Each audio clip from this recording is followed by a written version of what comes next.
أولي الألباب.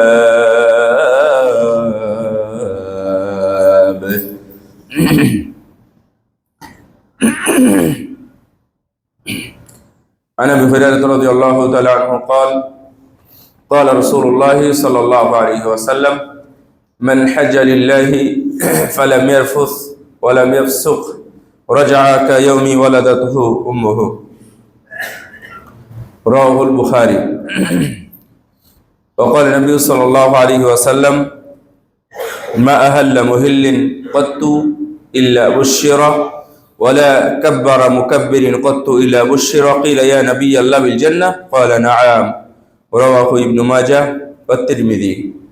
وقال النبي صلى الله عليه وسلم من مسلم يلبي إلا لبى عن يمينه وشماله من حجر أو مدر وحصى حتى تنقطع الأرض من ها هنا وها هنا. رواه الطبراني بالأوسط.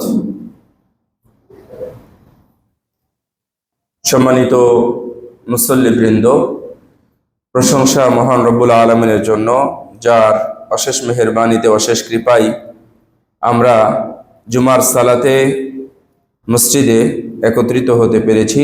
এই জন্য আল্লাহর শুকরিয়া জানাই, আলহামদুলিল্লাহ। দুরূদ ও শান্তির ধারা বর্ষিত হোক মুহাম্মদ রাসূলুল্লাহ সাল্লাল্লাহু আলাইহি ওয়াসাল্লামের প্রতি। রমজানের পরের মাসই হলো হজ্জের মাস। হজ্জের মাস বলা হয়েছে আল হজ্জু আশহুরুম মা'লুমাত, পরিচিত মাস। তা হলো শাওয়াল, যিলকাদা এবং যিলহিজ্জা 10 তারিখ পর্যন্ত। এই 3 মাসকে বা 2.5 মাসকে হজ্জের মাস হিসাবে উল্লেখ করা হয়েছে এবং এই 3টা মাসই হারাম। যিলকাদা, যিলহিজ্জা এবং মুহররম পরের মাস, শাওয়াল মাস না। তো যিলকাদা মাস এটা হারাম মাস। এই হারাম মাসে আমরা এখন অবস্থান করছি। হারাম মাসকে সম্মান দেওয়া এটা হচ্ছে আমাদের দায়িত্ব। আমাদের উচিত অন্যান্য মাসের চাইতে, যেহেতু এটা হারাম মাস, সেই হিসাবে একটু মাথায় রাখা যে আমরা একটু গুনাহ কম করব, অন্যের সাথে দ্বন্দ্ব ফসাদে বা যুদ্ধ বিগ্রহে একটু কম জড়াবো। অন্য মাসের চাইতে এই মাসে আমরা একটু পবিত্রতা বেশি অর্জন করব, অর্থাৎ নিজেকে একটু পরহেজ করব, তাকওয়াটা একটু বেশি বাড়াবো। এই জন্য এই মাস আগেও মূল্যায়ন করা হয়েছিল। ইসলাম যুগে আসার পরে, ইসলাম আসার পরেও ইসলাম মূল্যায়ন করেছে এবং আমাদেরকে মূল্যায়ন করার জন্য বলা হয়েছে। কোরআনুল কারীমের মধ্যেও আসছে যে 12 শাহরান ফি ইয়াওমা খালাকাস সামাওয়াতি ওয়াল আরদা মিনহা আরবাআতুন হুরুম। এইটা 4 মাস, মানে 12 মাসে 1 বছর, যার মধ্যে 4টা মাস হলো হারাম। এই হারাম মাসে ফালা তাযলিমু ফিহিন্না, তোমরা খবরদার এর মধ্যে কোনো জুলুম বিদ্বেষে জড়িয়ে পড়ো না।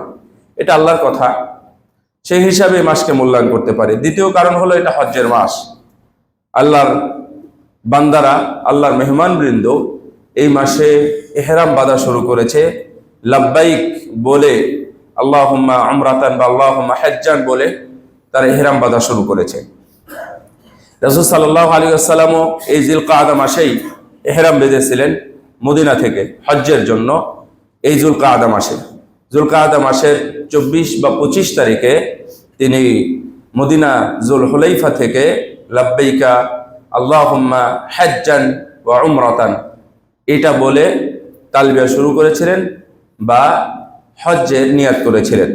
রাসূল সাল্লাল্লাহু আলাইহি ওয়াসাল্লামের সাথে সঙ্গী হিসাবে ছিল প্রায় 1,20,000 সাহাবী। 1,20,000 সাহাবী, তারা সবাই চেয়েছিলেন যে এইবার আমরা হজ করব। এই জন্য মানে শাম, সিরিয়া, ফিলিস্তিন সহ মিশর অঞ্চলে, ইরাক, বাগদাদে, কুফা, এই যত অঞ্চল আছে, ইয়ামান, সব অঞ্চলে যত মুসলিম ছিল সব এলাকায় ছড়িয়ে দেওয়া হয়েছিল এবার সবাইকে হজ্জের ইহরাম বাঁধতে হবে এবং কোনো কারণ ছাড়া হজ না করাটা সেই বছর অপরাধ হিসাবে ছিল। কারণ অনেকগুলো কারণ ছিল, ওইদিকে আমরা না যাই। তো এটা হলো হজ্জের মাস, সেই হিসাবে যারা হজ করি নাই আমরা, তাদের মধ্যে হজ্জের উৎসাহ দেওয়া, হজ করার ব্যাপারে আগ্রহ তৈরি করা এবং হজ্জের ফজিলত, এই বিষয় নিয়েই ইনশাআল্লাহ কথা বলবো। প্রথম কথা হলো, হজ যাদের উপর ফরজ হয়ে গেছে তারা যদি হজ না করে মারা যায় তাহলে তাদেরকে কৈফিয়ত দিতে হবে, অথবা তাদের বড় গুনাহ, কাবিরা গুনাহ নিয়ে তারা মারা গেল। হজ ফরজ হয়েছে ধরে নেন আজ থেকে 6 মাস আগে আপনার উপরে, আপনার সুযোগ ছিল এই বছর আপনি হজে যাবেন, আপনার শারীরিক অসুস্থতাও নেই এবং আপনি মেয়ে মানুষ, মাহরামেরও ব্যবস্থা আছে এবং মাহরামকে টাকা দিয়ে নেওয়ারও ব্যবস্থা আছে। তারপরও যারা হজ করে নাই, এখন মারা যাবে, তাদেরকে উপযুক্ত কৈফিয়ত না দিলে তারা পার পাবে না। এবং কি হবে যে বুনিয়াল ইসলামু আলা খামসিন, শাহাদাতিন আল্লা ইলাহা ইল্লাল্লাহ ওয়া মুহাম্মাদুর রাসূলুল্লাহ, ইকামাস সালাহ ওয়াল হজ্জি ওয়া সাওমি রমাদান। এই যে 5টা বুনিয়াদ, 5টা রুকুন ইসলামের, এই 5টা রুকুনের একটা রুকুন পালন না করে এই ভাঙ্গা ঘরের মতো ভাঙ্গা ইসলাম নিয়ে আপনাকে কবরে যেতে হবে। এটা আমাদের অনেকের হুঁশ নাই। কেউ মনে করছে ব্যবসাটা একটু এস্টাবলিশড করি, এস্টাবলিশমেন্ট হোক, তারপরে আমি করব, আমি মেয়ের বিয়ে দেব, ছেলের বিয়ে দেব, এগুলো সব হারাম। এই সমস্ত উদ্দেশ্য সবগুলো খারাপ উদ্দেশ্য, কোনোটাই ভালো উদ্দেশ্য নয়। আর বয়সের বিষয়ে অনেকে কথা বলেছেন, যেমন এককভাবে সংসারের মালিকানা হওয়া, যেমন আমি বাবার আন্ডারে থাকি, কোনো কারণে আমার টাকা হয়ে গেছে, সে বিষয়টা ভিন্ন, বাবা যে কোনো সময় টাকাটা নিয়ে নিতে পারে, তাহলে না, আপনার উপর হজ ফরজ হয় নাই। আপনি এককভাবে টাকার মালিক হয়ে গেছেন, এমনকি মহিলাও, মেয়েরাও টাকার মালিক হতে পারে, বাবার কাছ থেকে টাকা পয়সা পেয়েছে। ধরে নেন বাবা মারা গেছে, 1 কোটি টাকা পেয়েছে, তাহলে ওই মেয়ের উপর হজ ফরজ, ওই মহিলার উপরে হজ ফরজ। ওনাকে ভাগ করে দিতে হবে না দিতে হবে, বা সন্তানদের ভবিষ্যতের চিন্তা ভাবনা করে উনি 5-7 লাখ টাকা খরচই করলেন না, হজে গেলেন না, তাহলে এই মহিলাকেও জবাব দিতে হবে। ওনার যদি মাহরাম থাকে তাহলে মাহরামকে সাথে নিয়ে উনি হজ করতে যাবেন। এই জন্য খুবই জরুরি বিষয়, জানার বিষয়। আপনি সবকিছু করলেন, সালাত আদায় করলেন, সিয়াম পালন করলেন, জাকাত দিলেন, আপনি ইমানের সাথে মজবুত ইমান নিয়ে থাকলেন, হজ না করে মারা গেলে আপনার বিপদ। 2 নম্বর বিষয় হলো যে অক্ষমতা কাকে বলে। অক্ষমতার 1 নাম্বার হলো শারীরিক, মানে আপনার চোখের সমস্যা, আপনার চলাফেরা পায়ের সমস্যা, এবং আপনি এমন রোগে আক্রান্ত যে যে কোনো সময় আপনি রাস্তায় পড়ে যেতে পারেন, শক্তি হারিয়ে যেতে পারে, তাহলে আপনার উপর হজ ফরজ হয় নাই। তাহলে আপনি টাকাটা দেখবেন, তাহলে পরে হলো আপনার টাকাটা দেখা। দ্বিতীয় হলো অর্থনৈতিকভাবে, ওয়ালিল্লাহি আলান নাসি হিজ্জুল বাইতি মান ইসতাতাআ ইলাইহি সাবিলা। আল্লাহ তাদের উপর হজ ফরজ করেছেন, বা তাদের উপরে হজ ফরজ মান ইসতাতাআ ইলাইহি সাবিলা, যাদের যাওয়ার পথ সুগম সুন্দর আছে, তাদের উপর হজ ফরজ। তাহলে আমার যদি দ্বিতীয় বিষয় অর্থ না থাকে তাহলে আমার উপরে হজ ফরজ নয়, তাহলে ওইটা আমাদের চিন্তাই নয়।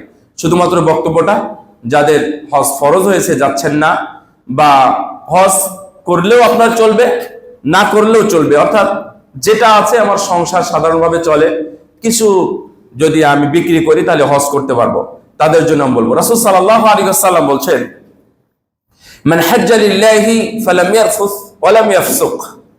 কেউ যদি আল্লাহর জন্য হজ করতে যায়, তাহলে হজ করতে গিয়ে হজের মধ্যে কোনো গুনাহের কাজ অথবা গুনাহ হয় এক ধরনের কোনো কথা, গালিগালাজ, গীবত অথবা অভিশাপ, মিথ্যা, এগুলো যদি না করে, এবং ওয়ালাম ইয়াফসুক ওয়ালাম ইয়ারফুস, এবং কোনো বৈধ স্ত্রী মিলামেশা করলো না বা কোনো খারাপ কাজে জড়ালো না।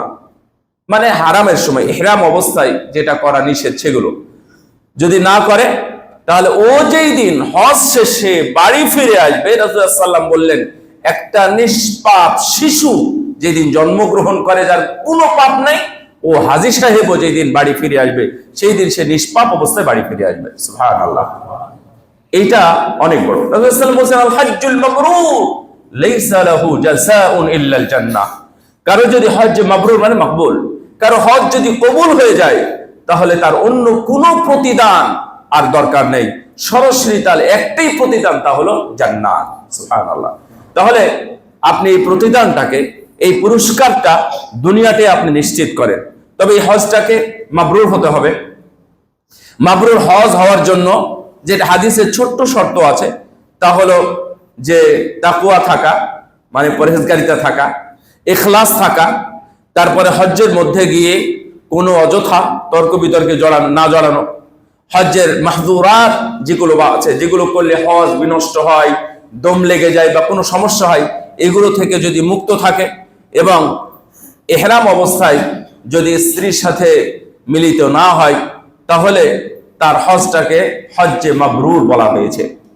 রাসূল সাল্লাল্লাহু আলাইহি ওয়াসাল্লাম বলছেন যে যখন একটা মানুষ যে লাব্বাইক বলে, লাব্বাইক আল্লাহুম্মা লাব্বাইক লাব্বাইক লা শারীকা লাকা লাব্বাইক ইন্নাল হামদা ওয়ান নি'মাতা লাকা ওয়াল মুলক লা শারীকা লাক, এই দোয়াটার মধ্যে হিসাব করে দেখবেন যে আল্লাহর কাছে কোনো চাওয়া নাই, আমরা কিছু চাই না, এটা কোনো দোয়া না। এইটা সালাতের মতো কোনো রুকু নাই, সেজদা নেই, সিয়ামের মতো নির্দিষ্ট কোনো সময় সেজদা করতে হয় না, না খেয়ে থাকতে হয় না, এমনকি যাকাতের মতো পকেট থেকে কোনো টাকাও দিতে হয় না, শুধু এই দোয়াটা পড়া, লাব্বাইকটা বলা। রাসূলুল্লাহ সাল্লাল্লাহু আলাইহি ওয়াসাল্লাম বলছেন যে যখন কোন আল্লাহর মেহমান, দুইফুর রহমান হাজ্জি সাহেবরা যখন লাব্বাইকা বলে, লাব্বাইকা বললেই তখন তার জন্য সুসংবাদ দেওয়া হয়। লাব্বাইক বলবে তখন তাকে বলা হবে বুশরা, তোমাকে সুসংবাদ দেওয়া হলো। যখন তাকবীর পাঠ করবে, আল্লাহু আকবার বলে, তখনও তাকে সুসংবাদ দেওয়া হবে। এই কথাগুলো যখন বলছিলেন, সাহাবীরা জিজ্ঞাসা করলেন ইয়া রাসূলুল্লাহ, এটা বুশরা বিল জান্নাহ, আপনি কি সুসংবাদ দেওয়া মানে কিসের কথা বলছেন, কিসের সংবাদ, এটা কি জান্নাতের সুসংবাদের কথা বলছেন? রাসূলুল্লাহ সাল্লাল্লাহু আলাইহি ওয়াসাল্লাম বললেন হ্যাঁ, যখনই ও লাব্বাইকা বলে ওঠে তখনই তাকে জান্নাতের সুসংবাদ দেওয়া হয়। সুবহানাল্লাহ। রাসূল সাল্লাল্লাহু আলাইহি ওয়াসাল্লাম বলছেন যে মা মিন মুহিল্লিন, যখন কোনো মানুষ ইহরাম বাঁধে, আহলাল, ইহলাল হওয়া, হালাল এবং হালাল, দেখেন একটা অক্ষরের মধ্যে আমরা এখানে একটা তাজবিদ নিয়ে আসতে পারেন আপনারা, যে হালাল এটা হচ্ছে ছোট হা, শেষের দিকে যে হাটা আছে, এই হালাল মানে হচ্ছে ইহরাম বাঁধা, আর হালাল এই হাদি একই শব্দ। হালাল যখন হবে তখন হচ্ছে ইহরাম থেকে মুক্ত হওয়া। তাজবিদের কত মূল্য এখানে দেখেন। রাসূলুল্লাহ সাল্লাল্লাহু আলাইহি ওয়াসাল্লাম বলেন মা মিন মুহিল্লিন, যখন কোনো মুহরিম হাজী সাহেব ইহরাম বাঁধে, ইহরাম বাঁধার পরে যদি আল্লাহু আকবার বলে, তখনই তাকে জান্নাতের সুসংবাদ দেওয়া হয়। যখন বলে লাব্বাইক, এই কথা বলার সঙ্গে সঙ্গে তাকে জান্নাতের সুসংবাদ দেওয়া হয়। শুধু তাই নয়, ইবনে মাজাহর মধ্যে একটা হাদিস আসছে, নাসাইর মধ্যে আসছে, রাসূল সাল্লাল্লাহু আলাইহি ওয়াসাল্লাম বলছেন যে যখনই কোনো লাব্বাইক আল্লাহুম্মা লাব্বাইক বলে, তখনই তার সাথে সাথে তার ডানে তার বামে এই গাছ, এই পাথর এবং এই মাটি, যা কিছু আপনি দেখতে পাচ্ছেন আপনার ডাইনে এবং বামে, যখন বলবেন তখনই সঙ্গে সঙ্গে গাছ, পাথর, মাটি, জড় বস্তু এবং জীব বস্তু আছে, তারা সবাই আপনার সাথে, এমন হাত্তা তানকাতি আল আরদু মিন হাহুনা ওয়া হাহুনা, এই পশ্চিম থেকে পূর্ব, দক্ষিণ থেকে নিয়ে উত্তর পর্যন্ত পৃথিবীতে যা কিছু আছে তারা সবাই একই সঙ্গে আপনার সাথে লাব্বাইক বলে উঠে। সুবহানাল্লাহ। এটাই সাক্ষী দিবে আপনার, এটা সবাই সাক্ষী দিবে যে গাছটা আপনি দেখতে পাচ্ছেন, যে পাথরটা আপনি দেখতে পাচ্ছেন, যদি লাব্বাইক বলতে পারেন, সঙ্গে সঙ্গে তারাও আপনার সাথে লাব্বাইক বলে কিয়ামতের দিন যখন আপনি উঠবেন, তারা সবাই এসে আপনার পক্ষে সাক্ষী দেবে, এই লোক লাব্বাইক, হে আল্লাহ তোমার জন্য তোমার দরবারে নির্দিষ্ট স্থানে হাজির হয়ে তারা লাব্বাইক বলেছে, সে লাব্বাইক বলেছে, তার পক্ষ থেকে আমরা সাক্ষী দিচ্ছি। তার মানে পুরো দুনিয়া, এই যে যা কিছু আপনি দেখতে পাচ্ছেন আপনার ডানে এবং বামে, সামনে এবং পিছনে, উপরে এবং নিচে, সব কিছু আপনার জন্য সাক্ষী দিবে লাব্বাইক। আপনি যখন শুরু করবেন, যখন লাব্বাইক বলা কখন শুরু করবেন? যখন আপনি হেরাম বাঁধবেন, তার মানে ঢাকাতে নয়। আমরা দেখেছি যে ঢাকাতেই মানুষ লাব্বাইক বলা শুরু করে। এটা অন্যায়, এটা বাড়াবাড়ি, এটা মাহজুরাতুল ইহরামের অন্তর্ভুক্ত। ওর ইহরামটা সুন্দর ইহরাম নয়, এবং এই ইহরামে এই লাব্বাইক বলাতে তার 2 পয়সা লাভ হয় না, বরং এটা যদি বিদআত হয়ে যায় তাহলে বরং গুনাহ হবে। কারণ এখানে লাব্বাইক বলতে পারবেন না আপনি। লাব্বাইক বলতে পারবেন একমাত্র মিকাতে। রাসূলুল্লাহ সাল্লাল্লাহু আলাইহি ওয়াসাল্লাম মদিনাতে লাব্বাইক বলেছেন এ ধরনের কোনো প্রমাণ নেই। মদিনাতে লাব্বাইক বলেন নাই। মদিনা থেকে বেরিয়ে এখন 9 কিলোমিটার দূরে, 4-4.5 মাইল দূরে, 9 কিলোমিটার হয়, 9 কিলোমিটার হয় রাসূলুল্লাহ সাল্লাল্লাহু আলাইহি ওয়াসাল্লামের মসজিদ থেকে। এই জায়গাটার দূরত্ব হচ্ছে 9 কিলো। 9 কিলোর এই জায়গাতে এসে বাইদা নামক পাহাড়ে এখানে এসে উনি লাব্বাইক বলতেন এই মসজিদে। এখন মসজিদ হয়েছে, মসজিদটা তখন সালাত আদায় করেছেন রাসূলুল্লাহ সাল্লাল্লাহু আলাইহি ওয়াসাল্লাম, কিন্তু পরে ওমর ইবনে আব্দুল আজিজ রাহিমাহুল্লাহ উনি এসে এখানে মসজিদ তৈরি করেন। এই মসজিদটা এখন বড় হয়ে গেছে, এখানে এসে লাব্বাইক বলেছিলেন। মদিনাতে লাব্বাইক বলেন। আপনি ঢাকাতে লাব্বাইক বলবেন কেন? কাপড়টা পরে নিতে পারেন, সাদা কাপড় সুবিধার জন্য আপনি পরে নিতে পারেন। পরে গিয়ে আপনি লাব্বাইক বলবেন একবারে, যেখানে মিকাত আছে আপনাকে ঘোষণা করবে, আপনাকে জানিয়ে দেওয়া হবে, সেখানে গিয়ে আপনি লাব্বাইক আল্লাহুম্মা লাব্বাইক এটা বলা শুরু করবেন। একবার এখন যখন করবেন, অর্থাৎ গিয়ে উমরা করা পর্যন্ত, কাবা ঘর দেখা পর্যন্ত। কাবা ঘর যখন দেখবেন, এটা একটা ভিন্ন বিষয়। কাবা ঘরের মধ্যে মানুষের, মুসলমানদের সব আবেগ সেখানে জড়িয়ে আছে। কেন জানেন? কাবা ঘরটা একটা কালো পাথর দিয়ে তৈরি করা, একটা 4 কোণ আছে ঘর। এই ঘরের কোনো চাকচিক্য নাই, সোনা দানা নাই, অন্য কিছু সুন্দর যুক্ত কোনো ছবিও দেওয়া নাই। এই কালো কাপড় দিয়ে ঘেরা কালো ঘরটার কাছে যখন বান্দারা যায়, মুসলমানেরা যখন যায়, যে যার কথা বলা হয়েছে হাদিসে, রাসূলুল্লাহ সাল্লাল্লাহু আলাইহি ওয়াসাল্লাম বলছেন, কেউ যদি কিবলামুখী হয়ে দোয়া করে, দোয়াটা যদি কিবলামুখী হয়ে করা হয়, তাহলে আল্লাহ রাব্বুল আলামিন সেই দোয়াটা কবুল করে নেন। সুবহানাল্লাহ।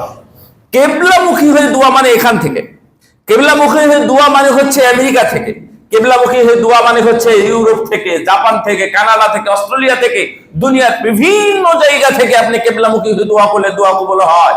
যখন আপনি কাবা ঘরের কাছে, কিবলার কাছে চলে যাবেন, তখন আপনার দোয়ার লেভেলটা, মাত্রাটা কেমন হতে পারে। এই জন্যই দুনিয়ার সব মুসলিম অনেকবার যারা গেছে, বারবার যারা গেছে, কিন্তু কাবা ঘরের এই চেহারাটা যখনই দেখে মানুষ কেঁদে ফেলে। সুবহানাল্লাহ। এটা আসলে বলে বোঝানো যাবে না এই ঘরের মধ্যে কি আছে। অনেক কিছু স্মরণ হয়। সুবহানাল্লাহ, সারা জীবন ইবাদত করেছি, ওই দিক ঘুরে সালাত আদায় করেছি, এই দিকে ঘুরে মুখ করে দোয়া করেছি, আজকে সেই কাবা আমার সামনে। মানুষ এই চেহারাটা দেখার সঙ্গে সঙ্গে হাউমাউ করে কেঁদে ওঠে।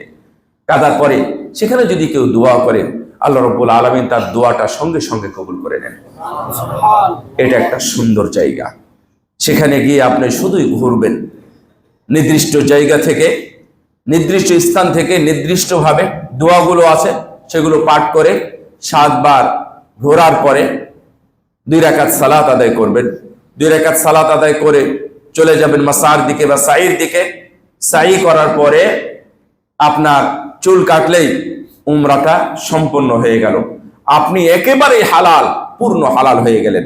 রাসূল সাল্লাল্লাহু আলাইহি ওয়াসাল্লাম মক্কা থেকে মিনা, মিনা থেকে আরাফা, আরাফা থেকে মুজদালিফা, আবার মুজদালিফা থেকে জামরাই পাথর মেরে তাওয়াফ সাই করে আবার 3 দিন মিনায় থাকা, এই 5 দিন কষ্ট করা, এই কষ্টের নাম হলো হজ। এখানে প্রত্যেকটা জায়গা দোয়া কবুলের জায়গা। আপনি জীবনে যত গুনাহ করেছেন, এক জায়গায় যদি ক্ষমা না হয়, তাহলে আপনি সেকেন্ড কোনো জায়গা পজিশন নেবেন। অর্থাৎ চেষ্টা করবেন আমার গুনাহ হয়তো আগে ক্ষমা হয় নাই, আমি ওখানে গিয়ে আমি ক্ষমা চাইবো, মিনায় গিয়ে ক্ষমা চাইবো, মিনায় মনে হলো ক্ষমা হয় নাই, তাহলে আমি আরাফায় যাব। রাসূল সাল্লাল্লাহু আলাইহি ওয়াসাল্লাম বলছেন আরাফার ময়দানে একটাই দিন মহান আল্লাহ সেই দিন দুনিয়ার আসমানে নেমে আসেন। সুবহানাল্লাহ। রাত্রে তো আল্লাহ রাব্বুল আলামিন আসেন, আল্লাহ প্রতি রাত্রে বান্দার জন্য, মুমিন বান্দাদের জন্য উনি রাত্রে নেমে আসেন, এসে ডাকেন কে আছে ক্ষমা প্রার্থী, আমি তাকে ক্ষমা করব, রিজিক প্রার্থী আমি তাকে রিজিক দান করব, কে অপরাধী আমি তার গুনাহগুলো ক্ষমা করব। এই বলে আল্লাহ রাব্বুল আলামিন মুমিন বান্দাদেরকে ডাকতে থাকেন, মুমিন বান্দারা উঠে আল্লাহর ডাকে সাড়া দেয়। আল্লাহ রাব্বুল আলামিনও ওয়াইদা সাআলাকা ইবাদি আন্নী ফাইন্নী করিব উজিবু দাওয়াতাদ দাঈ ইযা দাআ, যারা যারা দোয়া করে আমি সবার দোয়ার সাড়া দিই, কবুল করে নিই। সুবহানাল্লাহ। আল্লাহ রাব্বুল আলামিন, এটা প্রতি রাতের কাহিনী, কিন্তু আরাফার ময়দানে স্বয়ং আল্লাহ সেই দিন দুনিয়ার আসমানে নেমে আসেন, নেমে এসে ওই কথাগুলো বলেন, কে আছো গুনাহগার, কে আছো রিজিক প্রার্থী। গুনাহগারের কথা আল্লাহ রাব্বুল আলামিন বেশি করে বলেন। তারা যখনই চায় কিছুই বলে না, শুধু বলে লাব্বাইক আল্লাহুম্মা লাব্বাইক। দুইখানা সাদা কাপড় পরে, সুবহানাল্লাহ, এক ভিন্ন দৃশ্য। দুখানা সাদা কাপড় পরে শুধু লাব্বাইকে বলে। মানুষের শরীরে যত শক্তি আছে, গলাতে যত আওয়াজ আছে, শুধুই বলে লাব্বাইক আল্লাহুম্মা লাব্বাইক। আল্লাহ আমরা হাজির, তোমার দরবারে হাজির।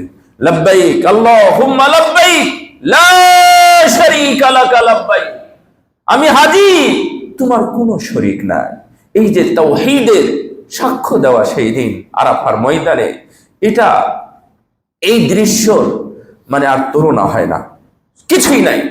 ধনী গরিব, ছোট অথবা বড়, টাকাওয়ালা পয়সাওয়ালা, সুস্থ অসুস্থ, সবাইকে আরাফার ময়দানে নিয়ে যাওয়া হয়। যারা একেবারে অসুস্থ, চলতে পারে না, তাদেরকে হেলিকপ্টারে করে নিয়ে যাওয়া হয়। যারা একটু স্বাভাবিক, তাদেরকে অ্যাম্বুলেন্সে করে নিয়ে যাওয়া হয়। নিয়ে গিয়ে নির্দিষ্ট একটা জায়গায় দাঁড়িয়ে, সেখানে একটা অ্যাম্বুলেন্সের মধ্যে একজন ডাক্তার থাকে, একজন নার্স থাকে এবং একজন তার অভিভাবক থাকে। এক একটা অ্যাম্বুলেন্সে একজন হাজি থাকে। একটা অ্যাম্বুলেন্সেই 7 জন, 3 জন, 5 জন হাজি থাকে না। একটা অ্যাম্বুলেন্সে একজনই হাজি থাকে, তার সাথে তার অভিভাবক, সেও হাজি, একজন ডাক্তার এবং একজন নার্স। ডাক্তার সামনে বসে থাকে, নার্স তার সঙ্গে বসে থাকে। এইভাবে একবারে যদি মদিনায় থাকে, তাহলে মদিনায় থেকে আরাফার উদ্দেশ্যে তাদেরকে নিয়ে আসা হয়, এসে সোজা চলে যাওয়া হয় একবারে আরাফার ময়দানে। যদি আরো অসুস্থ হয়, চলতে না পারে, যদি ওর হুঁশ থাকে, হুঁশ থাকতে হবে, এটা হচ্ছে শর্ত। যদি হুঁশ থাকে, প্রয়োজন ওকে হেলিকপ্টারে করে নিয়ে আসবে। হেলিকপ্টারকে নিয়ে এসে একটু সময় রেখে ওকে বলা হবে তুমি এখন আরাফার ময়দানে এসেছো। এমনকি এমনও হয়েছে আরাফার ময়দান শেষ করেছে, শেষ করে হাসপাতালেও যেতে পারে নাই, তার আগে মারা গেছে। সুবহানাল্লাহ। এই ব্যবস্থাপনা তারা করে, সেখানে গিয়ে একটু সময় দেয়। আল্লাহ রাব্বুল আলামিন, রাসূল সাল্লাল্লাহু আলাইহি ওয়াসাল্লাম বলছেন সেই দিন আল্লাহ এত মানুষকে ক্ষমা করেন যে মুজার বংশের যে ছাগল আছে, এই ছাগলের শরীরে যতগুলো চুল বা পশম আছে, এই এতগুলো মানুষকে আল্লাহ রাব্বুল আলামিন সেই দিন ক্ষমা করে দেন। শুধু ক্ষমা নয়, সেই দিন আল্লাহ রাব্বুল আলামিন জাহান্নাম থেকে তাদেরকে মুক্ত ঘোষণা করে দেন। এটা হলো আরাফার দিন। এই আরাফার দিনের কথা আপনারা যারা বিশেষ করে আরাফায় যাবেন, তারা মনে রাখবেন, আরাফার দিনকে হেলা করবেন না। আরাফার দিন হেলা করা হয়। অভিজ্ঞতার আলোকে আমরা দেখেছি যে আমরা খুব কমই আছি, আসলে সত্য কথা, খুবই কম মানুষ আমরা আছি। আমরা খুবই কথা বেশি বলতে পারি, কিন্তু আরাফার ময়দানে বোঝা যায় যে আমরা কে কতটুকু আল্লাহকে ডাকতে পারি। অভিজ্ঞতার আলোকে যদি বোঝা যায় যে এই পুরো জহর পর থেকে নিয়ে, জহর পর থেকে মূলত শুরু হয় কিন্তু আরাফা। জহরের আগে কিন্তু আরাফায় থাকবেন, কিন্তু আরাফা শুরু হয় নাই। আরাফার মূলত সময় শুরু হলো, যেমন আপনারা মসজিদে এখানে আসছেন, ধরে নেন 11টার সময় মসজিদে আসছেন। আজকের কথাটা ভিন্ন। জহরের সালাত যদি হয়, তাহলে জহরের সালাতে আপনার সময় হবে সম্ভবত 12টায়, তাই না? 12টা বা 12টা 1-2 অথবা 11টা 59 হবে। তো 11টা 59 আপনি 11টার সময়ও আসেন, তো আপনি জহরে আসেন নাই, জহরের সালাত আদায় করতে পারবেন না, জহরের সুন্নাত আদায় করতে পারবেন না। আপনি মসজিদে আসছেন, আপনি ফজিলত পাবেন, কিন্তু যখন দেখলেন 11টা থেকে 12টা পর্যন্ত আমি থাকলাম, অনেক সময় থেকেছি, এখন আমি মসজিদে যাই, তাহলে আপনি জহরের সালাতের জন্য কোনো ফজিলত পাবেন? কোনো ফজিলত নাই আপনার জন্য। এক টাকারও ফজিলত নাই, কিচ্ছু পাবেন না। আরাফার সময় এটা জহরের যখন সূর্য জাওয়ালে চলে যাবে পশ্চিম দিকে, তখন আপনি সময় পাবেন যে আপনার আরাফা শুরু হয়ে গেছে। তখন দোয়া পড়বেন, তখন লাব্বাইক বলবেন, তখন আল্লাহর কাছে হাত তুলে কান্নাকাটি করবেন, দুনিয়ার যত গুনাহ করেছেন সবগুলো একটা একটা করে স্মরণ করবেন আর আল্লাহর কাছে ক্ষমা চাইবেন একটা একটা করে নাম বলে, আমি ওই পাপ করেছি, ওই পাপ করেছি, গোপনে হোক প্রকাশ্যে হোক যত পাপ আছে সব একটা একটা নাম বলে আল্লাহর কাছে ক্ষমা চাইবেন।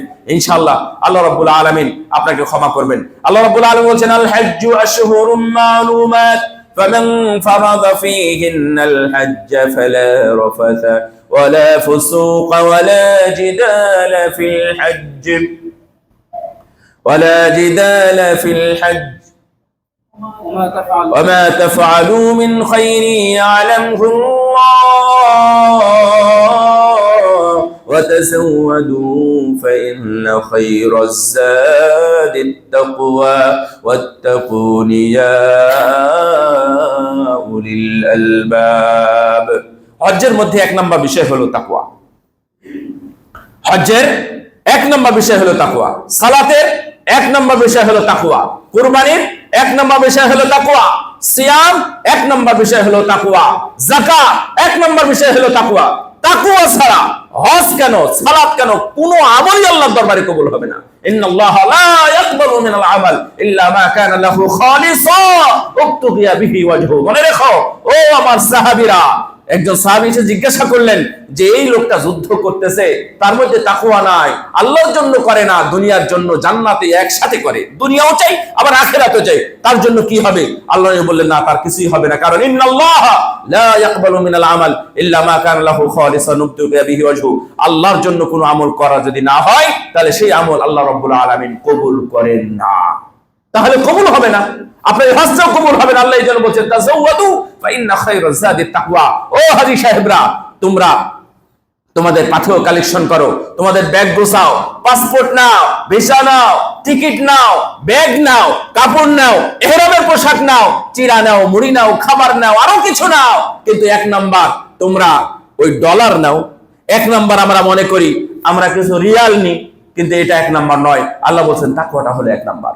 সবগুলো ব্যাগে ভরে তাকওয়াটা বাড়িতে রেখে যাবেন, তাহলে হজ হবে না। এই হজের কোনো দরকার নেই।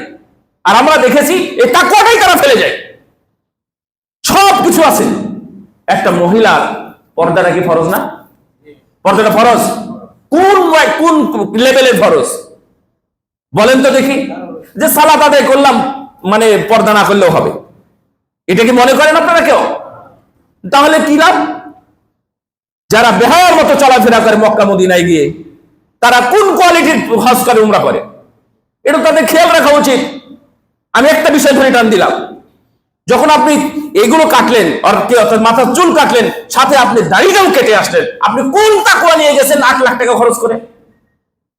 আপনি যখন ইয়া করলেন থাকলেন, যখন আসার সময় তখন দেখতেছি সবাই প্যান্টটা শার্ট পরে, ইন করে, টাই পরে, তারপর আরো কি কি আছে এগুলো পরে ও বাড়িতে আসার জন্য করতেছে। কি আল্লাহ বলেন, রাসূল বলেন নাই যে রাজাকা ইয়াউমি ওয়ালাদাতুহু উম্মুহু?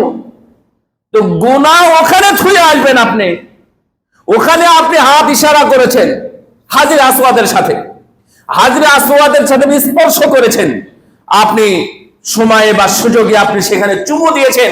রাসূল সাল্লাল্লাহু আলাইহি ওয়াসাল্লাম, নাসাঈতে হাদিস আসছে, রাসূল সাল্লাল্লাহু আলাইহি ওয়াসাল্লাম বলছেন কেউ যদি এখানে চুমু দেয় অথবা এখানে এভাবে স্পর্শ করে অথবা কোনো কিছুর মাধ্যমে এভাবে যদি স্পর্শ করে, কোনো লাঠি দিয়ে যদি স্পর্শ করে, তাহলে যে স্পর্শ করবে, যে চুমু দেবে, তার থেকে যত গুনাহ আছে আদম সন্তানের সব গুণের পাথর টেনে নেবে। সুবহানাল্লাহ। এই হাদিসটা আমাদের মধ্যে আলোচনা খুব কম হয়। আমরা মুআল্লিম যারা, তারা আমরা শুধু উৎসাহ দিই, এটা ঠিক আছে যে কোনো ঠেলাঠেলি নাই, ঠেলাঠেলি করা হারাম, ওখানে যাবেন না, ওখানে গেলে ইত্যাদি ইত্যাদি হবে, কিন্তু এখানকার ফজিলতটা আমাদের বলে দেওয়া উচিত। এই ফজিলতের জন্য আমরা অনেকে এখানে যেতে পারি, যার শক্তি আছে, সামর্থ্য আছে, সাহস আছে এবং হারাম সম্পর্কে, জুলুম সম্পর্কে যাদের এলেম আছে, জ্ঞান আছে, তারা এখানে যাবে, ওখানে যাবে। আমরা অনেকবার গেছি, কেউ কোনোদিন আমার দ্বারাতে কারো ক্ষতি হয়েছে এটা আমার অবশ্যই মনে নেই এবং আমি বিশ্বাসী 100% আমার দ্বারা কারো ক্ষতি হয় নাই। অনেকবার গেছি, গিয়ে দেখছি যে না এখন হবে না, চলে গেছি। আবার পরের বার এসে ট্রাই করেছি, হয়ে গেছে, কিন্তু ওখানে যাবেন না। তাহলে আপনি এই যে গুণাগুলো সব টেনে নিল, আসার সময় টাকনির নিচে প্যান্ট পরে যে আপনি বাড়িতে আসতেছেন, এই গুণাগুলো কি হবে? তখন কি আপনি ওই ভূমিষ্ঠ ছোট্ট প্রসূতি এই সন্তানের মতো কি আপনি আসতে পারতেছেন? তাহলে এই তাকওয়াটা কোথায় রাখলেন আপনি? আপনার স্ত্রীকে নিয়ে আপনি মার্কেটে গেলেন, ছি ছি ছি ছি, আশ্চর্য জিনিস। যেহেতু ওখানে বোরকাটা পরা বাধ্যবাধকতা আছে, কারণ অনেক সময় পুলিশরা অনেক কিছু বলে, ওই বোরকাটাই শুধু পরেছে, বোরকাটাই পরে যত ধরনের বাজার, এবং মুখটা খোলা রেখে। অবশ্যই আপনার স্ত্রীর মুখটা আমার দেখা উচিত নয়, কিন্তু আমি দেখতে পাচ্ছি। আবার প্রশিক্ষণে একটু ভুল আছে, এই কথাটা বলা হয় না। এই কথাটা বলা উচিত যে যারা মহিলারা আছে, যারা এখানে আছেন, অনেকে আছেন এখানে হাজী সাহেব, আমি জানি যাবেন 2, 4, 5 দিন 10 দিনের মধ্যে, আমরাও যাবো ইনশাআল্লাহ। তো এই যে এইভাবে চোখ বাঁধা, এইভাবে চোখ বাঁধা যাবে না, এই কথাটা তো বলতে হবে। এভাবে চোখ বাঁধা নিষেধ। তাহলে কি করবেন? আমি যেহেতু আপনার পরিচিত, আমি এখানে আছেন, এখানে আমার যেই হোক, আপনারা আমার পরিচিত, আমি যাকে চিনি, এক্স্যাক্টলি চিনি, এই ভাই মঞ্জু ভাই, বখতিয়ার ভাই, আলম সাহেব, তো আমি চিনলাম, তো উনার ওয়াইফ নিয়ে উনি গেছেন, তো উনার ওয়াইফকে আমি দেখতে পারবো না, অথবা আমি আমার ওয়াইফকে নিয়ে গেছি, উনি আমার ওয়াইফকে দেখতে পারবেন না। এই কথাটা আমাদের বোঝা উচিত যে মুখ খোলা যাবে কখন? যখন পরিচিত মানুষ দেখার সম্ভাবনা নাই। অপরিচিত কোন মানুষ আমাকে দেখুক, আমাকে চিনে না বা আমার ওয়াইফকে চিনে না, আমরা যখন দুইজন একসাথে থাকবো, তখন তার মুখটা বন্ধ রাখা উচিত, বন্ধ রাখতে হবে। যখন আমার সাথে নাই, আমার ওয়াইফ এমনি একা একা চলতেছে, তার মুখ খোলা থাকতে পারে ইহরাম অবস্থায়। যেহেতু আমরা আছি, তাহলে মুখ খোলা রাখা যাবে না। তাহলে আমি আপনার স্ত্রীকে দেখে নিব, এই দেখে নেওয়াটা উচিত না। কি করতে হবে? মুখ একবারে ঢেকে রাখতে হবে। এই ঢেকে রাখাটা যেহেতু আপনারা জানেন যে এটা নিষেধ, ওয়ালা তুখাম্মিরু রাসাহু ওয়া ওয়াজহাহু। রাসূলুল্লাহ সাল্লাল্লাহু আলাইহি ওয়াসাল্লামের সাথে একজন মানুষ মারা গেল, উট থেকে পড়ে মরেই গেল। আল্লাহ নবী বলেন, এই তোমরা খবরদার ওর মুখটা ঢেকো না, ফাইন্নাহু ইউলাব্বি ইয়াউমাল ফাইন্নাহু ইয়াবআসু ইয়াউমাল কিয়ামাতি ওয়া হুয়া ইউলাব্বি। কিয়ামতের দিন যখন সে উঠবে, সে তো অন্য কিছু বলবে না, ইয়া নাফসি বলবে না, ও বলবে লাব্বাইক আল্লাহুম্মা লাব্বাইক। সুবহানাল্লাহ। একজন মানুষ যদি ইহরাম অবস্থায় মারা যায়, তাহলে কিয়ামতের দিন উঠবে যখন, তখন এইটা নিয়ে উঠবে, লাব্বাইক নিয়ে উঠবে। তাহলে ওদের মুখ ঢাকা যাবে না। তাহলে মহিলাদের মুখের বিষয়, মহিলারা একটা নাম্বার হলো, ওরা চাইলে মুখ ঢাকতে পারে, কিন্তু এই যে এইভাবে বেঁধে রাখা মুখ ঢাকা, এটা চলবে না। কি করতে হবে? এখানে বড় কিছু কাপড় দেন, বা এই ধরনের যদি বড় কাপড় থাকে, তাহলে একবারে নিচে নামিয়ে দেন, যেন কাপড়ের উপর দিয়ে কিছু দেখতে পাই, তাহলে চলবে। এটা যদি প্র্যাকটিক্যাল আপনারা যান, তখন প্র্যাকটিক্যাল মুআল্লিমেরা ভালোভাবে দেখাই দিবে। এবং মুআল্লিম শুধু হলে হবে না, আলেম হতে হবে। মুআল্লিম আলেম হতে হবে, তাহলে উনি ভালো করে বুঝিয়ে দিতে পারবেন। এমনি ব্যবসায়িক মুআল্লিম হলে উনি এই সমস্ত বিষয়গুলো ভালো করে ধরিয়ে দিতে পারবেন না। যাই হোক, আমি বলছিলাম হজের বিষয়টা। আমাদের মধ্যে যারা হজ করি নাই, তারা হজ করবেন, হজের জন্য প্রস্তুতি নেবেন, হজের মধ্যে খরচ করবেন। হজ এটা পঞ্চম বলা যায়, কেন জানেন? মানুষ কালেমা পড়ে, সালাত আদায় করে, সিয়াম পালন করে, আর দুনিয়াতে প্রায় সব হাজি, আমি তো মনে করি 98%, এর আগেও বলেছি 98% হাজির উপরেই যাকাত ফরজ হয়ে গেছে। তার মানে তারা যাকাত দেয়, তার মানে চতুর্থটাও তার মাধ্যমে হয়ে গেছে। এটা হলো পঞ্চম। আপনার মাথায় থাকতে হবে, বা আপনার ব্রেনে থাকা উচিত যে আমি পঞ্চম রুকুন বাস্তবায়নের জন্য আল্লাহর মেহমান হতে যাচ্ছি। আমি, আমাদের উস্তাদরা বলতেন যে আমাদের সন্তানরা, যখন তোমরা মদিনা থেকে মক্কায় ইহরাম বেঁধে যাবে, তখন তোমরা আল্লাহর নামটা স্মরণে রাখবে, আল্লাহর কথা মাথায় রাখবে, এবং এই পারপাস, এগুলো ছাড়া অন্য কিছু বলবা না। কেন? যখন তোমরা ওখানে যাবে, রাস্তায় যদি অ্যাক্সিডেন্ট হয়, কোনো বিপদ হয়, কেউ যদি স্ট্রোক করে, যদি মারা যায়, তাহলে ইহরাম অবস্থায় মারা গেল। সবসময় আল্লাহর নামটা মুখে থাকবে। কিয়ামতের দিন তুমি লাব্বাইক এই কথা বলতে বলতেই কিয়ামতের দিন উঠবে। এটা তোমার মর্যাদা। এই মর্যাদার সময় ইহরাম বেঁধে পরিচিত হলাম, কেউ ফরিদপুরের, কেউ হয়তো বা খুলনা, কেউ হয়তো বা রাজশাহীর। আপনার ছেলে, আমার মেয়ে, আমার ছেলে, আপনার মেয়ে কি করে, কি পাস করেছে, কি পড়াশোনা করেছে, গল্পে গল্পে আপনি বিয়ের প্রস্তাব দিয়ে ফেললেন। আপনি এই হেরামটা দুর্বল করে ফেললেন। কারণ বিয়ে সংক্রান্ত আলোচনা করা যায় না, বিয়ের প্রস্তাব দেওয়া যায় না, বিয়ের প্রস্তাব গ্রহণ করার মানসিকতা থাকা যায় না। আপনি এগুলো গল্প করতেছেন। আপনি আল্লাহকে স্মরণ করেন ইহরাম অবস্থায়, এটার জন্য আপনাদের মাথায় থাকে। হজ্জের মধ্যে গিয়ে আল্লাহকে বেশি স্মরণ করতে হয়, এবং দুনিয়া যদি কিছু অর্জন করতে পারেন তাহলে আপনার জন্য কোনো সমস্যা নেই। যেমন এখানে অনেক ব্যবসায়িক আছেন, বিভিন্ন মানের বা বিভিন্ন পর্যায়ের ব্যবসায়িক আছেন। আপনি যদি মনে করেন যে আমি হজে যাচ্ছি, হজ্জে আমার এই ব্যবসার পণ্যটা আমি নিয়ে আসবো, লাইসা আলাইকুম জুনাহুন আন তাবতাগু ফাদলাম মির রাব্বিকুম, তোমরা যদি মনে করো যে আল্লাহর দেওয়া কোনো নিয়ামত আমি সেখানে সংগ্রহ করব, আমি নিব, তাহলে তোমাদের জন্য কোনো গুনাহ নাই। আপনারা গোল্ড নিয়ে আসতে পারেন, আপনারা কাপড় নিয়ে আসতে পারেন, জায়নামাজ নিয়ে আসতে পারেন, আতর নিয়ে, যারা যে ব্যবসা করেন সেগুলো আপনারা নিয়ে এসে ব্যবসা করতে পারেন, এতে কোনো সমস্যা নেই, এবং হজ্জেরও কোনো সমস্যা হবে না। তবে আগের নিয়াত হবে কিসের? হজ্জের নিয়াত, যে আমি ব্যবসায় যাব, হজ করে আসবো, এটা হবে না। আপনি হজে যাবেন, ব্যবসা করবেন, হজে যাবেন, ব্যবসা করবেন, এইটা করতে হবে। যাই হোক, এটা যেহেতু বলার কথা, এটা বলতে হবে। মিনায় যখন একটা জায়গা আছে, তা হলো মুজদালিফা। মুজদালিফার কথা হাদিসে আসছে ইবনে মাজার মধ্যে। রাসূল সাল্লাল্লাহু আলাইহি ওয়াসাল্লাম বলছেন, কোন ব্যক্তি এই মুজদালিফায় এসে ফজরের সালাতের পরে যদি দোয়া করে আল্লাহর কাছে, এমন দোয়া, হে আল্লাহ তুমি আমাকে ক্ষমা করো এমন পাপ থেকে যেই পাপ আমি জানি এবং আমি জানি না, এবং আমি ওই পাপ থেকেও ক্ষমা চাই যেই পাপের সাথে মানুষ জড়িয়ে আছে। তার মানে এটা কোন পাপ? মানুষের হক, বান্দার হক, তাই না? রাসূল সাল্লাল্লাহু আলাইহি ওয়াসাল্লাম বলছেন, মুজদালিফার দিন 10 তারিখ ফজর, 10 তারিখ মানে 10 জিলহজ, 10 জিলহজের ফজরের পরে মুজদালিফায় কেউ যদি দাঁড়িয়ে দাঁড়িয়ে বসে বসে যদি আল্লাহর কাছে দোয়া করে হাত তুলে, আল্লাহ রাব্বুল আলামিন ওই বান্দার জীবনের জিন্দেগিতে যত কোয়ালিটি বা যত কোয়ান্টিটি, যত গুনাহ আছে, আল্লাহ রাব্বুল আলামিন বান্দার সব গুনাহগুলো ক্ষমা করে দেন। এবং এই জায়গার কথাই মুহাদ্দিসগণ উল্লেখ করেছেন যে এই জায়গা পার হওয়ার পরে মানুষ সকল পাপ থেকে মুক্ত হয়ে যায়। সুবহানাল্লাহ। বাস্তবতা আপনি দেখেন,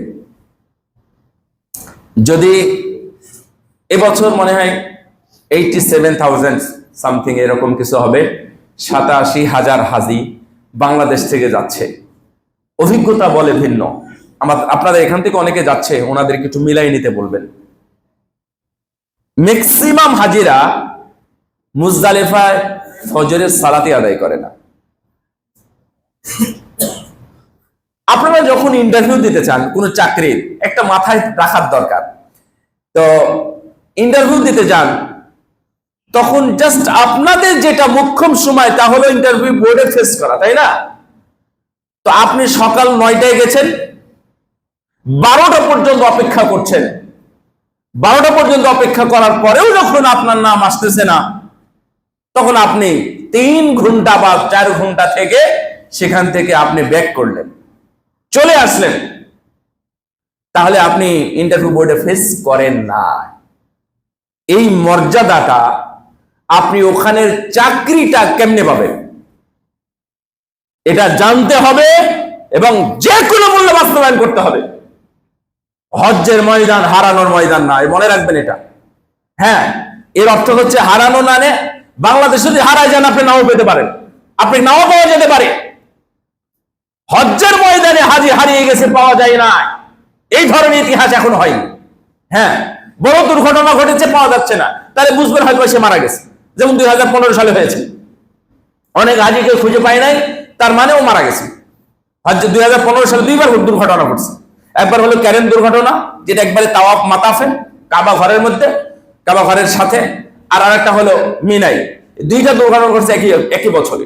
তাহলে ওই সময় যদি কোনো হাজি হারিয়ে যায় তাহলে আপনি বুঝতে পারবেন যে হয়তো সে মারা গেছে, যদি একসময় খোঁজ পাওয়া যায়। তাছাড়া হাজি হারিয়ে যাওয়ার কোনো ঘটনা নাই। আমরা এই এর পিছনে বহুত দিন কাজ করেছি, আলহামদুলিল্লাহ কোনো হাজি হারায়নি। 5 দিন 10 দিন 15 দিন 20 দিন 1 মাস 2 মাস হয়ে গেছে ও হারিয়ে গেছে, নাই শেষ পর্যন্ত ওকে পাওয়া গেছে, ও মরে নাই। যদি মারা যায় তাও ভালো। মক্কা মদিনা হাজরত রাসূলুল্লাহ সাল্লাল্লাহু আলাইহি ওয়াসাল্লাম বলছেন, তোমাদের কারো যদি মনে হয় যে মদিনায় থাকতে থাকতে মারা যাব, তাহলে সেজন্য মারা যাওয়ার উপক্রম হওয়া পর্যন্ত, মরা পর্যন্ত মদিনাতেই থাকে। কারণ মদিনার মাটিতে যাকে মানে কবরস্থ করা হবে, আল্লাহ রাব্বুল আলামিন তাকে ক্ষমা করে দিয়েছেন। সুবহানাল্লাহ। তাহলে আপনি ভয় পান কেন? আপনার বাবা অসুস্থ। আমাদের এক ভদ্রলোক, আমি আপনাদের শেয়ার করি এমনি, এক ভদ্রলোক মেম্বার, উনি যাই হোক, উনি বললেন যে বাবা আমি এবার হজে যেতে পারছি না, তো আমার বিষয়ে কেউ যেতে পারবে? তার ছেলে সৌদি থাকে, সে আমার সাথে আলাপ করলো, ইব্রাহিম ভাই, যে আচ্ছা ওনার বদলে কি অন্য কেউ হজ করতে পারবে? আমি কি হজ করতে পারবো, এরকম কোনো সিস্টেম আছে? উনি তখন আমার বাড়িতে বসা, তখন আমি পাশে নিয়ে বললাম, আপনি কি সমস্যা? এই সমস্যা। আমি বললাম যে আপনি অসুস্থ অবস্থায় যদি কোনোভাবে ফ্লাইটে উঠতে পারেন, মক্কায় গেলেন, মারা গেলেন, আপনার কি কোনো আপত্তি আছে? বলছে না, তা তো আপত্তি নাই। তার সমস্যা কি? তাহলে আপনি যান, ওখানে গিয়ে যদি মারা যান তাহলে এটাই আপনার জন্য ভালো। বলছে তাহলে আমার আর কোনো সমস্যা নাই। উনি অসুস্থ না করা মানুষ গেলেন, যাই পূর্ণ হজ করেছেন, চলেও আসছেন, আসার পরে 1 মাসও থাকে নাই, উনি মারা গেছেন। যাই হোক, তো আপনারা যদি হারিয়ে যান কোনো সমস্যা নেই, কোনো সমস্যা নেই। কিন্তু আপনি মুজদালিফায় ফজর সালাত আদায় না করে আপনি আসলেন কেন? জামরায় পাথর মারার কি আপনার খুব জরুরি ছিল? জামরায় পাথর মারার 24 ঘন্টা সময় আছে, পরের দিন পর্যন্ত সময় আছে, আপনি আসতে পারবেন না। আর যদি হাঁটতে হাঁটতে হাঁটতে হাঁটতে সুস্থ হবেন, অসুস্থ হবেন, হাঁটবেন, পানি খাবেন, বসবেন, এরকম করে আস্তে আস্তে যদি আপনি মানে একজন অসুস্থ রোগীর মতো হাঁটতে হাঁটতে আসেন, তাহলে আপনার ওখানকার 1 ঘন্টার রাস্তা তো 18 ঘন্টা লাগার কথা না। তাহলে আপনি এটা মন করেন যে আমি এইভাবে হজ করব ইনশাআল্লাহ। যাই হোক, প্রত্যেকটা জায়গায় মিনায় 8 তারিখে থাকাটা সুন্নাহ, মনে রাখবেন এটা। মিনায় 8 তারিখে থাকাটা সুন্নাহ। মিনায় আপনি 8 তারিখে যাবেন, গিয়ে দেখবেন যে আপনার একটা বিছানাও ফাঁকা নাই, একটা বিছানাও ফাঁকা নাই। যদি ওখানে 501 জন হাজি হয়, তাহলে একজন হাজি দেখবেন ঘুরে বেড়াচ্ছে, ওর জায়গা নাই। কারণ ওখানে জায়গার ব্যবস্থা এমন ভাবে করা, কোনোভাবে শেয়ার করার সুযোগ নাই, এটা আপনারা জানেন। কিন্তু যেই দিন থাকা ওয়াজিব, যে রাত্রে থাকা ওয়াজিব, 10 তারিখ রাত, 11 তারিখ রাত, আমরা গত বছরের হজের সময় আমরা দেখলাম পুরো একটা তাবু, ওখানে প্রায় 66-67 জন মানুষ থাকবে একটা তাবুর মধ্যে, একটা ঘিরার মধ্যে। 66 জনের মধ্যে আমরা 66 না 6 না, আমরা একজনকেও পাই নাই। আমরা অন্য তাবু থেকে, যেখানে আমাদের মোটামুটি 100 ভাগ ছিলাম, সেখান থেকে হাজিরা এসে আমরা এই তাবুর মধ্যে ঘুমিয়েছি। কেন? এইটা হলো মাযহাবি ইখতিলাফ। শুধুমাত্র দুনিয়াতে ইমাম আবু হানিফার কাছে এই 2 দিন থাকা হলো সুন্নাহ, এবং দুনিয়ার আমি সব ম্যাক্সিমাম বলবো না, অধিকাংশ বলবো না, আমি মনে করি সবাই এটাকে ফরজ, এটাকে ওয়াজিব বলেছেন। এবং ইমাম আবু হানিফা এটা কোন ক্ষেত্রে বলেছেন আমি এটাও এখন পর্যন্ত পাই নাই। আমি চ্যালেঞ্জ করেছিলাম একবার 2014 সালের হজ্জের মধ্যে, যে আমি চ্যালেঞ্জ করলাম যে আবু জাফর বেগ ভাই, উনি আমেরিকা থেকে এসেছিলেন, উনি বললেন যে না, যেহেতু ইমাম আবু হানিফার মত হলো এই দিনে সুন্নাত, আমি এই জন্য থাকবো না। তখন আমি বললাম যে আপনার 33-34 জন হাজিকে আপনি এটা ভুল বুঝাচ্ছেন, আপনি আমাকে একটা দলিল বের করে দেখান, ফিকা, কুদরি, হেদায়া, নুরুল আনোয়ার, শরে বেকায়া, যে কোনো একটা জায়গা থেকে বের করে দেখান ইমাম আবু হানিফা এটাকে সুন্নাত বলেছেন, তাহলে আমিও এখানে থাকবো না, আপনি একটা দেখান। বলছে না, এটা আমাদের আবু হানিফার ইমাম হানাফি মাযহাবের মত, এটা থাকা সুন্নাত। যদি এখন আলহামদুলিল্লাহ মানুষ বুঝেছে 2-4 রাকাত সালাত, এটাই হলো সুন্নাহ। 2-4 রাকাত সালাত আদায় করতে হবে, জোহর এবং আসরের সালাত, 1 আযান 2 ইকামতে, আরাফার ময়দানে। আমরা আশ্চর্য হই, আমরা 2 রাকাত সালাত আদায় করি। আমরা 4-5 জন একসাথে ছিলাম, ডক্টর আবু বকর মোহাম্মদ জাকারিয়া, তারপরে ডক্টর মুজাফফর বিন মুহসিন, ডক্টর ইমামউদ্দিন আব্দুল বাসির, আমি ছিলাম, আমার সাথে আরেকজন মাদানী ডক্টর ছিল। এই 4-5 জন মানুষ সবাই মিলে একসাথে সব হাজিদেরকে নিয়ে আমরা আরাফার ময়দানে সালাত আদায় করলাম। জোহরের সালাত 2 রাকাত, আসরের সালাত 2 রাকাত, শুধু কাপড় দিয়ে ঘেরা। এই কাপড় ওই পাশে আছে, আমরা দেখলাম একামত দিল, তারাও সালাত আদায় করলো, কিন্তু তাদের সালাত শেষ করতে অনেক দেরি হলো, তথা তারা 4 রাকাত জোহর করলো। এটাও গেল। তারপরে দেখলাম আসরের সময়, এটা আমাদের অভিজ্ঞতা, প্রতি বছরের না, গত বছরেরটাই বলতেছি, আগে তো আছে, এতই ইখতিলাফ নাই। রাসূলুল্লাহ সাল্লাল্লাহু আলাইহি ওয়াসাল্লাম বলেন, খুযু আন্নী মানাসিকাকুম সাল্লু কামা রাআইতুমুনি উসাল্লি, যেমন বলেছেন তোমরা আমাকে যেভাবে সালাত আদায় করতে দেখেছো সেভাবে সালাত আদায় করো। হজের ক্ষেত্রেও বলেছেন, খুযু আন্নী মানাসিকাকুম লিতাখুযু আন্নী মানাসিকাকুম, তোমাদের উচিত তোমরা আমার কাছ থেকে হজের নিয়ম কানুন শিখো, তোমরা আমার কাছ থেকে নাও। সম্মানিত উপস্থিতি, পূর্ণাঙ্গ পদ্ধতিতে রাসূলুল্লাহ সাল্লাল্লাহু আলাইহি ওয়াসাল্লামের সুন্নাহ পূর্ণাঙ্গ মেনে হজ করতে যান। আমরা যারা হজ করে নেই, আল্লাহ যেন আমাদের হজের করার তৌফিক দান করেন। যারা হজ করতে যাবেন, আল্লাহ যেন তাদেরকে পূর্ণ সুন্নাহ অনুযায়ী হজ করার তৌফিক দান করেন, আমিন। আমরা বর্তমান ছোট্ট একটা প্রেক্ষাপটে, তা হলো নারীদের বিষয়ে নারী কমিশন যেই জিনিসটা আমাদের উপর চাপিয়ে দিচ্ছে বা দিতে চাচ্ছে, এই বিষয়টা আপনাদের সামনে 1 মিনিট বা কয়েক মিনিট আমি কথা বলবো।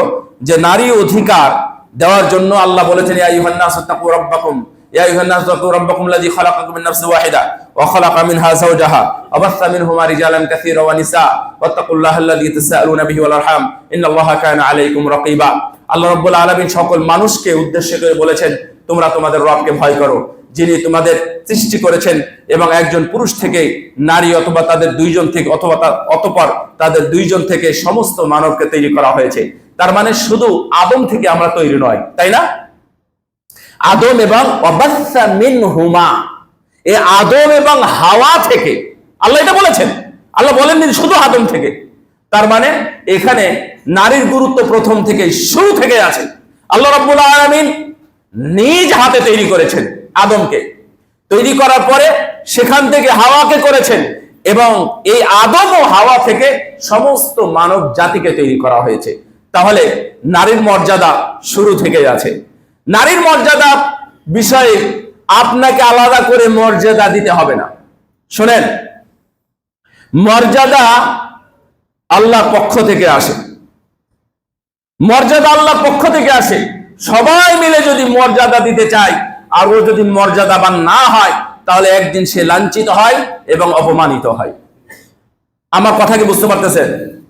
ধরে নেন একটা মর্যাদা নাই, এই মিথ্যা মর্যাদা যদি আমরা প্রশংসা করি, বারবার বলি, গৈবলসীয় কায়দায়, মানে ওই যে কি নাম, হিটলার না, হিটলারের যে তথ্যমন্ত্রী ছিল গোয়েবলস, এই লোক মিথ্যাকে সত্য বানানোর জন্য অনেক কিছু করেছেন, কিন্তু সেটা বাস্তবায়ন হয় নাই।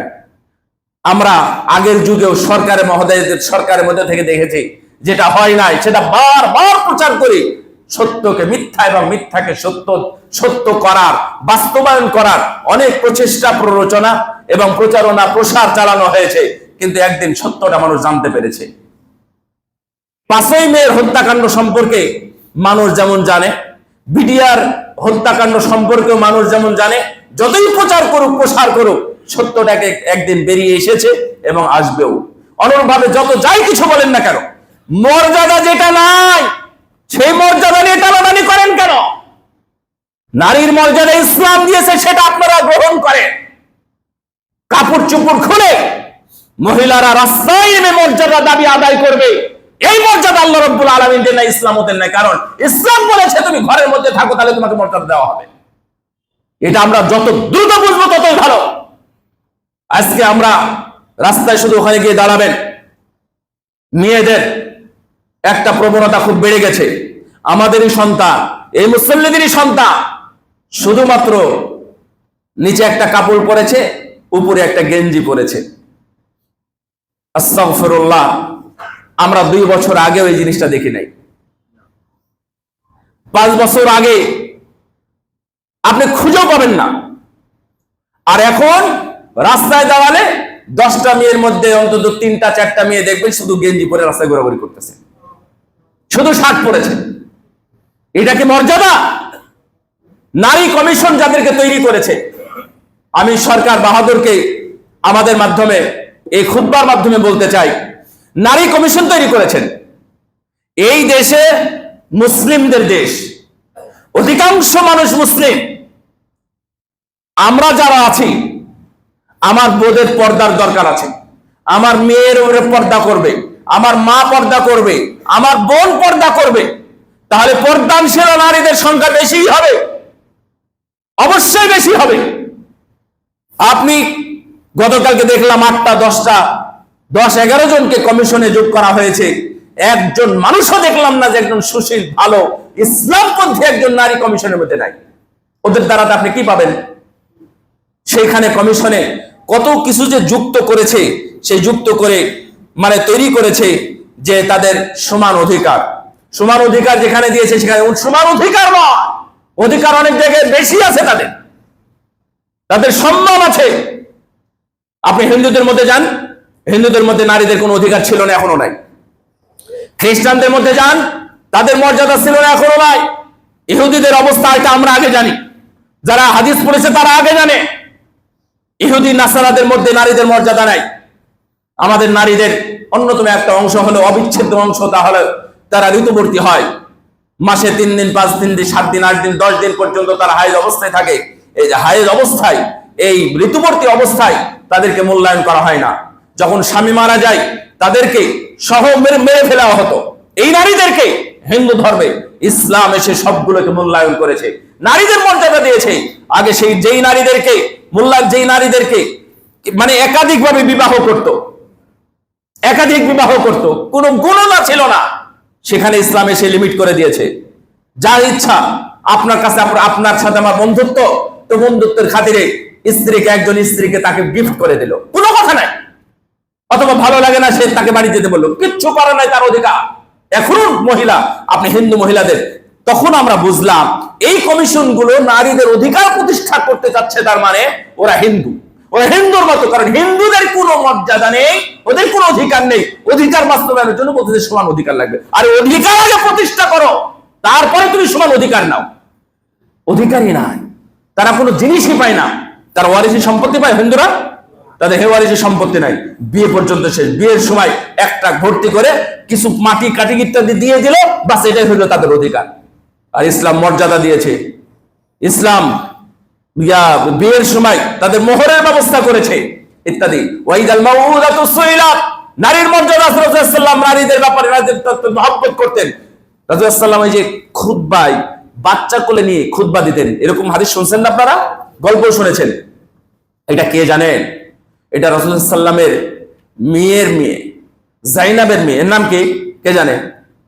উমামা, উমামা বিনতে যায়েনাব, তার মানে উমামা বিনতে আবুল আস, যাকে ওরা মারতে চেয়েছিল। যায়েনাব রাসূলুল্লাহ সাল্লাল্লাহু আলাইহি ওয়াসাল্লামের বড় মেয়ে, তার সন্তান হলো উমামা। রাসূলুল্লাহ সাল্লাল্লাহু আলাইহি ওয়াসাল্লাম উমামাকে কোলে নিয়ে খুতবা দিয়েছেন। যখন সেজদা দিতেন তখন মানে একবারে কোলের উপর উঠতেন এবং মাথার উপর উঠতেন, সেজদা বসেই থাকতেন রাসূলুল্লাহ সাল্লাল্লাহু আলাইহি ওয়াসাল্লাম এই উমামার জন্য। যাই হোক, ইসলাম অনেক মর্যাদা দিয়েছে, এই মর্যাদাটা নিয়ে আসুন। আগে কোরআনের সাথে মিলান, অধিকারগুলো মিলান। এখানে ট্রান্সজেন্ডার, তারপরে সমকামী, তারপরে উভকামী, ট্রান্সজেন্ডার ইত্যাদিগুলো যুক্ত করেছে এইগুলো। এবং সবচেয়ে খারাপ বিষয় হলো তারা একটা জিনিস বলেছে যে পতিতালয়ে যারা আছে এদের একটা অধিকার আছে, এগুলোকে নির্মূল করা আন্তর্জাতিকভাবে এটা উচিত নয়, ঠিক নয়। তাহলে এই কমিশন কি আপনার কাছে মুসলিম কমিশন মনে হয়? এটা কিভাবে যুক্ত করলো? সম্ভবত 18 না 28 অনুচ্ছেদে এটা যুক্ত করেছে। এটা তাদের কথা হলো যুক্ত। এবং তারা মনে করছে, ওখানে উল্লেখ করা আছে, আমি মোটামুটি পড়েছি, একদিন পড়ে অত কিছু বোঝা যায় না, আমি পড়েছি পুরোটাই।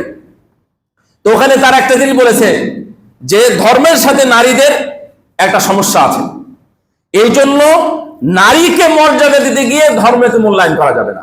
নাউযু বিল্লাহি মিন যালিক। যে ইসলাম নারীদের মর্যাদা দিল দুনিয়াতে, এখন পর্যন্ত কোনো ধর্মে নাই, আর তুমি সেখান থেকে ধর্মকে বিলুপ্ত করতে চাচ্ছ, এই কমিশন চলবে না। এবং এদের সংস্কার কমিশনও ইনশাআল্লাহ বাংলার পক্ষে কোনোদিন বাস্তবায়নও হবে না। এবং যদি বাস্তবায়ন হয় তাহলে দেখবেন যুদ্ধ আরেকটা হবে, অবশ্যই যুদ্ধ হবে, পুরোটাই বিরোধী। একবার নাস্তিকতা, কোনো ধর্ম, হিন্দু ধর্মের পক্ষ থেকে এটা করা হয় না, এটা হিন্দুদেরও কথা নয়, কেউ চাই না। এইভাবে কমিশন যুক্ত করেছে। আল্লাহ রাব্বুল আলামিন যেন আমাদের সহ আমাদের মা বোনদেরকে হেফাজত করেন, আমরা যেন পরিপূর্ণ ইসলামী মর্যাদা, সবাই মর্যাদা, ও প্রথমে যেটা বলছিলাম, মর্যাদা কেউ এখানে এসে আপনাকে ব্যাগে করে দিয়ে যাবে না, মর্যাদার অধিকারী হতে হয়। মর্যাদার অধিকারী হতে হয়। এমনি এমনি আপনি অধিকার চাই, তাহলে কেউ অধিকার দেয়? হ্যাঁ, কেউ অধিকার দিবে না। আপনি দেখেন, বুঝেন, একটা পর্দানশীলা নারী অধিকারের জন্য কখনো রাস্তায় নামবে না। এমনিতেই সকল মানুষ, হিন্দু, মুসলিম, বৌদ্ধ, খ্রিস্টান, মুসলিম অমুসলিম নির্বিশেষে প্রত্যেক মানুষই দেখবেন দাড়িওয়ালা টুপিওয়ালা মানুষকে অল্প হলেও কৃষ্ণ হলেও সম্মান করে না? আমি কি কোনোদিন বলেছি আমাকে মর্যাদা দাও? আপনি টুপিওয়ালা কখনো বলেছেন যে আমি টুপি পরে আছি, দাঁড়িয়ে আছে আমাকে মর্যাদা? কোনোদিন বলেছেন? মর্যাদা দেয়। একজন পর্দানশীলা নারী যখন রাস্তায় যায়, সবাই কিন্তু রাস্তা ফাঁকা করে দেয় না? দোকানদারও বলে এইদিকে আপনি একটু সরেন। কি বলে আপা, বলে কি নেবেন আপনি, বলে নাকি বলে না? এটা মর্যাদা। আপনি কি মর্যাদা চান? আমরা টুস্কের এখনো খারাপ হয়। আলহামদুলিল্লাহ, এখনো যদি পাবলিক ট্রান্সপোর্টে উঠি, আমি যদি মহিলা দেখি, ও কোন মহিলা দেখি না, ও হিন্দু না মুসলিম বেপর্দা দেখি না, ও মহিলা, ব্যাস, ও কারণ ওর দাঁড়া থাকার সামর্থ্য আমার যেমন আসল নাই। তাহলে আপনি বসেন। তাহলে এইটা মর্যাদা। তাহলে আপনি মর্যাদা যদি নিজের জন্য রাস্তায় নামেন, তাহলে এটা হবে না। এই কমিশন দিয়ে আপনি মর্যাদা চাইবেন, এই মর্যাদা পাবেন না। আল্লাহ রাব্বুল আলামিন আমাদের বুঝার তৌফিক দিক, এবং সুষ্ঠুভাবে সুন্দরভাবে যারা হজে যাচ্ছেন, আল্লাহ যেন তাদেরকে সুষ্ঠুভাবে হজ করার তৌফিক দান করেন। এবং হজের মধ্যে অনেক কিছু হয়, ওটা আমি এখন বলবো না বা বলার মতো না। আল্লাহ রাব্বুল আলামিন যেন আমাদের সবাইকে পরিপূর্ণ মুসলিম হয়ে ঈমানের সাথে মৃত্যুবরণ করার তৌফিক দান করেন। আমিন। আলহামদুলিল্লাহ রাব্বিল আলামিন।